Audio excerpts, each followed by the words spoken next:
नमस्कार दोस्तों, स्वागत है आपका एक नई वीडियो में। तो हम इसमें बात करने वाले हैं दिल्ली सल्तनत के बारे में। तो सल्तनत काल कैसे था और इसमें देखेंगे हम गुलाम वंश, बलबन और रजिया और उसके बाद अलाउद्दीन खिलजी का थोड़ा बहुत पार्ट। तो ये रहेगा थोड़ा सिनॉप्सिस बेस्ड और हाईलाइट वे में रहेगा, यानी कि आपको क्विक रिवीजन हो एक तरीके से। तो डीप नहीं है, लेकिन जो इंपॉर्टेंट है वो इसको पूरा कंपाइल कर रखा है। तो स्टार्ट करते देखिए।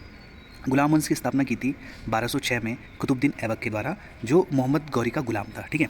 अब कुतुबुद्दीन ऐबक ने राजधानी को जो शिफ्ट किया था वो लाहौर लेके आया था राजधानी। ठीक है। और इसके द्वारा ही जो कुतुब मीनार था उसकी नींव डाली गई थी। ठीक है।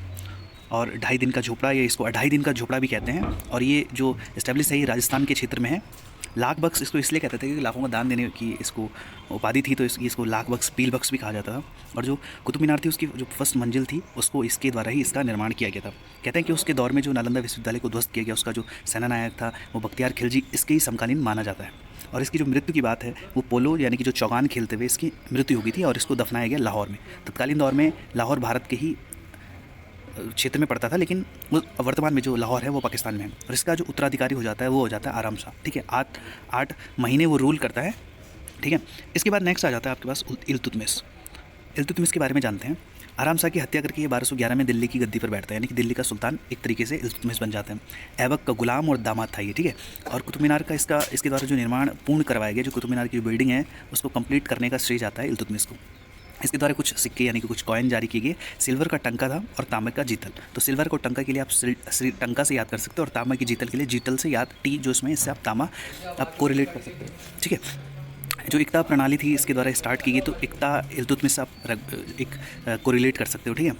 तुर्कान चहलगामी की इसने एक नीति चलाई थी जिसमें कि 40 जो चहलगामी थे उसके बेस पे ये पूरा प्रोविज़न था। ठीक है। सर्वप्रथम जो दिल्ली में दमन थे, जो इंटेलेक्चुअल वर्ग था, जो प्रबुद्ध वर्ग था, उसका दमन करने का जो पहला शासक है वो इल्तुतमिश ही है। और ये कैपिटल को यानी कि लाहौर से दिल्ली अपनी राजधानी को शिफ्ट करने वाला शासक है।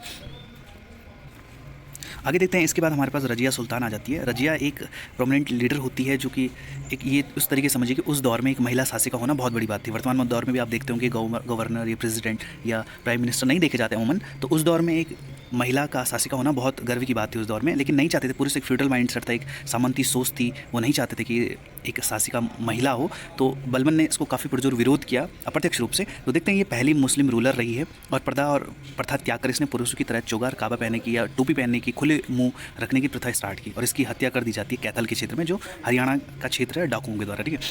आगे देखिए। जो बलबन है, तो बलबन इल्तुतमिश का गुलाम था और इसके द्वारा कुछ काम किए गए। जैसे इंपॉर्टेंट पूछ लेता कि राजत्व का सिद्धांत किसका है, रक्त और लोह की नीति किसकी है, नवरोज जो पारसियों का त्यौहार था उसको शुरू करने का श्रेय किसको जाता है। तो ये सारे काम किए थे बलबन ने। ठीक है।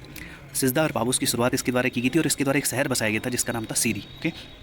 और बलबन को उलू खां की उपाधि नसरुद्दीन महमूद द्वारा प्राप्त थी। और गुलाम वंश का जो अंतिम शासक था वो सैमुद्दीन कैमुर्स था। ठीक है। आगे देखिए। खिलजी है, तो ज़्यादा लंबी ना बनाते हुए वीडियो, तो देखिए खिलजी वंश जो था उसको आप पद्मावत से रिलेट कर सकते हैं। पद्मावत आपने मूवी देखी तो उसमें काफ़ी आपको थोड़ा बहुत हाईलाइट समझ आया होगा।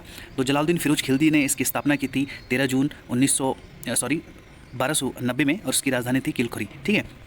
आगे इसके बाद अलाउद्दीन खिलजी काफ़ी उभर कर आता है एक, ठीक है, एक सुल्तान के रूप में। और ये दिल्ली का सुल्तान बनता है 1296 में 22 अक्टूबर को। ठीक है। इसके द्वारा सेना को नकद वेतन या स्थायी सेना की नींव इसके द्वारा रखी गई थी और बहुत विशाल सेना थी। और इसके द्वारा जो सबसे अहम काम किया गया वो घोड़े दागने और सैनिकों का जो हुलिया लिखने की, जो ड्रेस कोड लिखा जाता था किसी सैनिक को पहचानने के लिए, ताकि युद्ध में ये एहसास हो कि ये हमारा सैनिक है और ये दूसरी सेना का सैनिक है। ठीक है। और इसने मूल्य नियंत्रण प्रणाली, जैसे कि मार्केट कंट्रोल किस तरीके से किया जाए, इसके लिए अलाउद्दीन खिलजी ने काफ़ी काम किया है। और जो उसका साउथ को लेकर इसने एक अभियान चलाया था, उसको लेकर मलिक काफूर की अहम भूमिका मानी जाती है। आपने अगर पद्मावत मूवी ठीक से देखी होगी तो आपने देखा होगा कि मलिक काफूर इसका सेनापति रहता था, वही साउथ के एरिया में विजिट करता है। और सिकंदर सानी की उपाधि इसके द्वारा धारण की गई थी। इसके दौर में वर्नी एक राइटर था जिसके द्वारा तारीख फिरोज शाही लिखी गई थी। तो इसमें इसका जो अलाउद्दीन खिलजी की जो आर्थिक नीति थी कि आर्थिक चलन किस तरीके से होना चाहिए, वो सारा इसने इसमें मेंशन करता है। तो इसको तारीख फिरोज शाही अगर पूछे आपसे तारीख की फिरोज शाही किसने लिखी है, तो बर्नी के द्वारा लिखी गई है। और इसमें इसका जो अलाउद्दीन खिलजी है उसका आर्थिक नीतियों की जानकारी है। और अलाई दरवाजा इसके द्वारा बनाया गया था, जो इस्लामी वास्तुकला का एक रत्न माना जाता है, क्योंकि उस दौर में इस्लाम का जो आगमन होने ही वाला था। तो उसमें जो स्थापत्य कला होता है, यानी कि जो मॉन्यूमेंट्स होते हैं, जो बिल्डिंग वगैरह होती है, उसमें जो झलक दिखती है, तो वो वास्तुकला जो थी वो अलाई दरवाजा में दिखती है। और इसके द्वारा 2 टैक्स इंपॉर्टेंट थे, चराई कर और गढ़ी कर। जो चराई कर लगते थे वो दुधारू पशुओं पर लगते थे और गढ़ी कर घर एवं झोपड़ी पर लगते थे। तो ये थे कुछ इंपॉर्टेंट दिल्ली सल्तनत से लेके आगे इसमें जो बात करेंगे वो मुगल वंश पे बात करेंगे। तो आगे मिलते हैं नई वीडियो में, तब तक के लिए वीडियो अगर आपको अच्छा लगा तो वीडियो को लाइक करिए, कमेंट्स करिए, शेयर करिए। Thank you.